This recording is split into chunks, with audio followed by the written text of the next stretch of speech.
Assalamualaikum warahmatullahi wabarakatuh. Para siswa semua yang berbahagia, semoga kalian diberikan kesehatan dan semangat belajar untuk mengikuti semua kegiatan pembelajaran. Pada kesempatan kali ini, Bapak akan menjelaskan tentang sejarah penjajahan Belanda di Indonesia. Masa penjajahan di Indonesia tidak langsung dimulai ketika orang-orang Belanda pertama kali menginjakkan kaki di Nusantara pada akhir abad ke-16. Sebaliknya, proses penjajahan oleh bangsa Belanda merupakan proses ekspansi politik yang lambat, bertahap, dan berlangsung selama beberapa abad sebelum mencapai batas-batas wilayah Indonesia seperti yang ada sekarang. Selama abad ke-18, Ferdinand Oost-Indisch Company atau VOC memantapkan dirinya sebagai kekuatan ekonomi dan politik di Pulau Jawa setelah runtuhnya Kesultanan Mataram. Perusahaan dagang milik Belanda tersebut menjadi kekuatan utama di perdagangan Asia sejak awal tahun 1600-an. Tetapi pada abad ke-18 mulai mengembangkan minat untuk campur tangan dalam politik pribumi di Pulau Jawa demi meningkatkan kekuasaannya pada ekonomi lokal.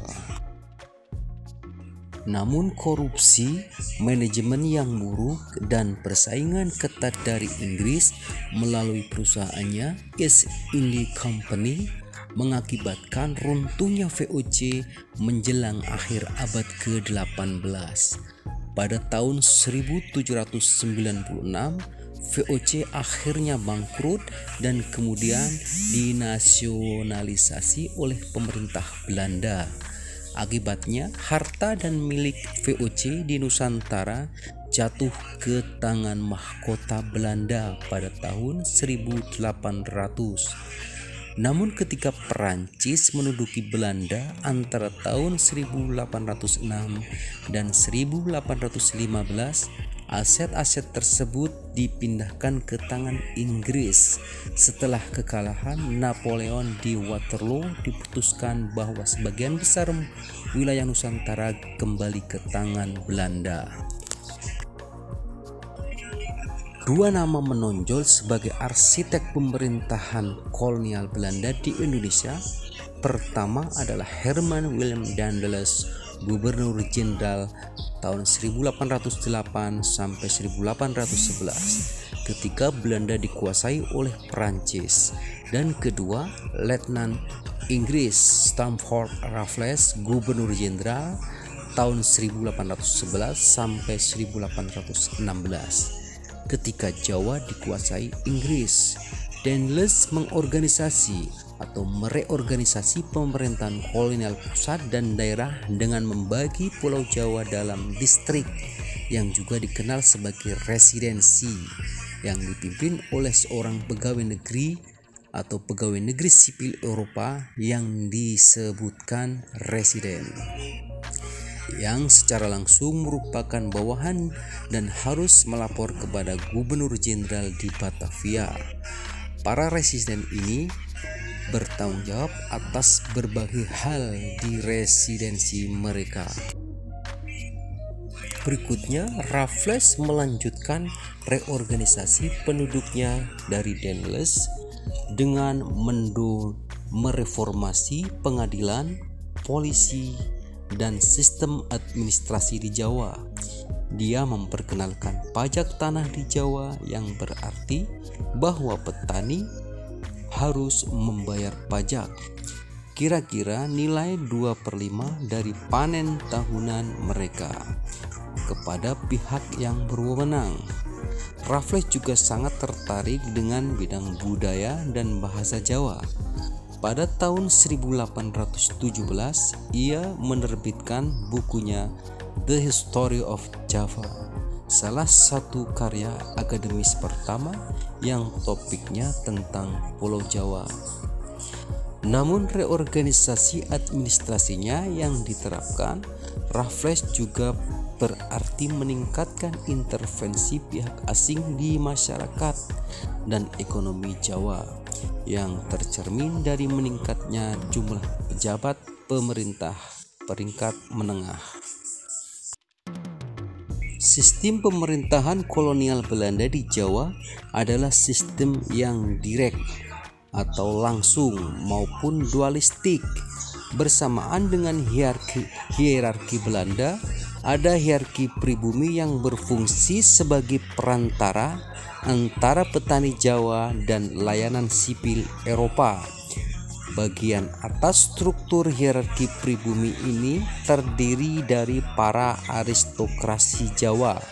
Sebelumnya para pejabat yang mengelola kerajaan Mataram, namun karena dikuasai Belanda atau penjajah, para priayi ini terpaksa melaksanakan kehendak Belanda. Meningkatnya dominasi Belanda atas Pulau Jawa tidak datang tanpa perlawanan. Ketika pemerintah kolonial Belanda memutuskan untuk membangun jalan di tanah yang dimiliki Pangeran Diponegoro yang ditunjuk sebagai wali tahta Yogyakarta setelah kematian mendadak saudara tirinya. Ia memberontak dengan didukung oleh mayoritas penduduk di Jawa Tengah dan ia menjadikannya perang jihad. Perang ini berlangsung cukup lama, antara tahun 1825 sampai tahun 1830 dan mengakibatkan kematian sekitar 215.000 orang. Sebagian perang orang Jawa atau sebagian besar orang Jawa. Tapi setelah perang Jawa selesai dan Pangeran Diponegoro ditangkap, Belanda jauh lebih kuat di Jawa dibandingkan dengan sebelumnya. Tanam paksa atau sistem kultivasi di Jawa. Persaingan dengan para pedagang Inggris, perang Napoleon di Eropa, dan perang Jawa mengakibatkan beban keuangan yang berat bagi pemerintah Belanda. Diputuskan bahwa Jawa harus menjadi sebuah sumber pendapatan utama untuk Belanda, dan karena itu Gubernur Jenderal Van de Bos mendorong dimulainya era tanam paksa. Para sejarawan di Indonesia mencatat ini sebagai era tanam paksa. Namun pemerintah kolonial Belanda menyebutnya sebagai kulturstelsel yang artinya sistem kultivasi pada tahun 1830. Dengan sistem tanam paksa ini, Belanda memonopoli perdagangan komoditi-komoditi ekspor di Jawa. Terlebih lagi, pihak Belanda lah yang memutuskan jenis dan jumlah komoditi yang harus diproduksi oleh para petani Jawa. Secara umum, ini berarti bahwa petani Jawa harus menyerahkan 1/5 dari hasil panen yang mereka dapatkan kepada Belanda.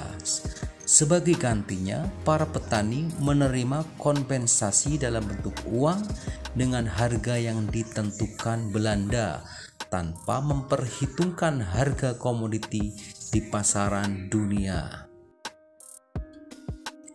Para pejabat Belanda dan Jawa menerima bonus bila residensi mereka mengirimkan lebih banyak hasil panen dibandingkan waktu sebelumnya. Mereka mendorong intervensi top-down dan penindasan. Selain pemaksaan penanaman dan kerja rodi, pajak tanah Raffles juga masih berlaku. Sistem tanam paksa menghasilkan kesuksesan keuangan antara tahun 1832 dan 1852. Sekitar 19% dari total pendapatan pemerintahan Belanda berasal dari koloni Jawa. Antara tahun 1860 dan 1866, angka ini bertambah menjadi 33%. Pada awalnya, sistem tanam paksa ini tidak didominasi hanya oleh pemerintahan Belanda saja. Para pemegang saham kekuasaan Jawa, pihak Eropa swasta, dan juga para pengusaha Tionghoa ikut berperan. Namun setelah tahun 1850, waktu sistem tanam paksa direorganisasi, pemerintahan kolonial Belanda menjadi pemain utama. Namun reorganisasi ini juga membuka pintu bagi pihak-pihak swasta Eropa untuk mulai mendominasi Jawa. Sebuah proses privatisasi terjadi karena pemerintahan kolonial secara bertahap mengalihkan produksi komoditi ekspor kepada pengusaha baru swasta Eropa. Berikutnya kita masuk ke zaman liberal Hindia Belanda. Semakin banyak suara terdengar di Belanda yang menolak sistem tanam paksa dan mendorong sebuah pendekatan yang lebih liberal bagi perusahaan-perusahaan asing. Penolakan sistem tanam paksa ini terjadi karena alasan kemanusiaan dan alasan ekonomi. Pada tahun 1870, kelompok liberal di Belanda menangkan kekuasaan di parlemen dan dengan sukses menghilangkan beberapa ciri khas sistem tanam paksa seperti presentasi penanaman beserta keharusan menggunakan lahan dan tenaga kerja untuk hasil panen dengan tujuan ekspor. Kelompok liberal ini membuka jalan untuk dimulainya sebuah periode baru dalam sejarah Indonesia yang dikenal sebagai zaman liberal, yaitu sekitar tahun 1870 sampai dengan tahun 1900. Periode ini ditandai dengan pengaruh besar dari kapitalisme swasta dalam kebijakan kolonial di Hindia Belanda. Pemerintah kolonial pada saat itu kurang lebih memainkan peran sebagai pengawas dalam hubungan antara pengusaha-pengusaha Eropa dengan masyarakat pedesaan Jawa. Namun, walau kaum liberal mengatakan bahwa keuntungan pertumbuhan ekonomi juga akan mengucur kepada masyarakat lokal, keadaan para petani Jawa yang menderita karena kelaparan, kurang pangan, dan penyakit tidak lebih baik di zaman liberal dibandingkan dengan masa sistem tanam paksa. Abad ke-19 juga dikenal sebagai abad ekspansi karena Belanda melaksanakan ekspansi geografis yang substansial di Nusantara, didorong oleh mentalisme imperialisme baru. Negara-negara Eropa bersaing untuk mencari koloni-koloni di luar benua Eropa untuk motif ekonomi dan status. Salah satu motif penting bagi Belanda untuk memperluas wilayahnya di Nusantara selain keuntungan keuangan adalah untuk mencegah negara-negara lain mengambil bagian-bagian dari wilayah ini. Pertempuran paling terkenal dan pertempuran yang paling lama antara Belanda dan rakyat pribumi selama periode ekspansi Belanda abad ini adalah Perang Aceh yang dimulai pada tahun 1873 dan berlangsung sampai 1913, berakibat pada kematian lebih dari 100.000 orang. Namun Belanda tidak pernah memegang kontrol penuh atas Aceh. Toh, integrasi politik antara Jawa dan pulau-pulau lain di Nusantara sebagai kesatuan politik kolonial telah mencapai sebagian besar pada awal abad ke-20. Berikutnya, kita beralih ke politik etis dan nasionalisme Indonesia. Waktu pembatasan Hindia Belanda mulai mirip pembatasan yang ada di Indonesia saat ini. Ratu Belanda Wilhelmina membuat pengumuman pada pidato tahunannya. Dalam pidatonya tersebut akan diterapkan politik etis di Hindia Belanda. Politik etis ini yang merupakan pengakuan bahwa Belanda memiliki hutang budi kepada orang-orang pribumi di Nusantara dan bertujuan untuk meningkatkan standar kehidupan penduduk asli.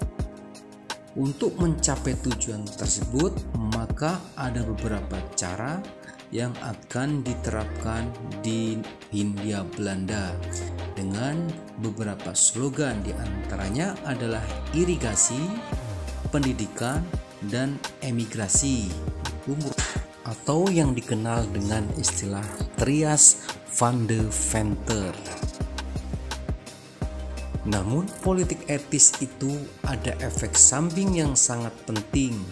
Komponen pendidikan dalam politik ini berkontribusi signifikan pada kebangkitan nasionalisme Indonesia dengan menyediakan alat-alat intelektual bagi para elit masyarakat Indonesia untuk mengorganisir dan menyampaikan keberatan mereka terhadap pemerintah kolonial.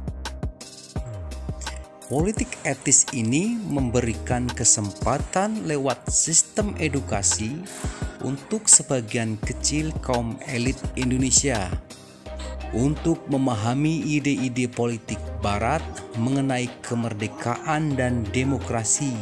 Maka untuk pertama kalinya orang-orang pribumi mulai mengembangkan kesadaran nasional sebagai orang Indonesia.